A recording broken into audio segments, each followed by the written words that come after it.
আসসালামু আলাইকুম রহমতুল্লাহি ওবরাকাতু। কিছু এলাকার মধ্যে দেখা যাইতেছে যে মুর্দার সঙ্গে কোরআন শরীফকে দফন করে দিতেছে, কিবা তো কালেমাই তাইয়্যিবা, কিবা তো কোরআনে কারিমের কোনো অংশ, কিবা দোয়াইয়া কালেমাত যেগুলো লেখা আছে এগুলো মুর্দার সঙ্গে কবরের মধ্যে রাখি দেয়। আসলে কি কবরের মধ্যে মুর্দার সঙ্গে কোরআন শরীফকেও দফন করা জায়েজ আছে কি না?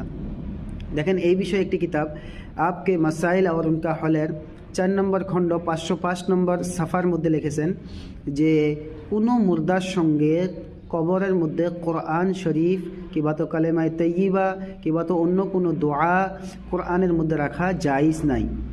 কারণ কবরের মধ্যে মাইয়াতের কিছুদিন বাদে মাইয়াতের লাশ ফাটি ফুলি যায়, আর ফাটি যায় ফুলি যাওয়ার সঙ্গে সঙ্গে ওই জায়গাটা গান্দেগি হয়ে যায়। আর কোরআন শরীফ এইরকম জায়গার মধ্যে রাখা কোরআন শরীফের আদবের খিলাফ, এর জন্য কোরআন শরীফ কোনো মুর্দার সঙ্গে কবরের মধ্যে রাখা জায়েজ নেই। ওয়াল্লাহু আ'লাম।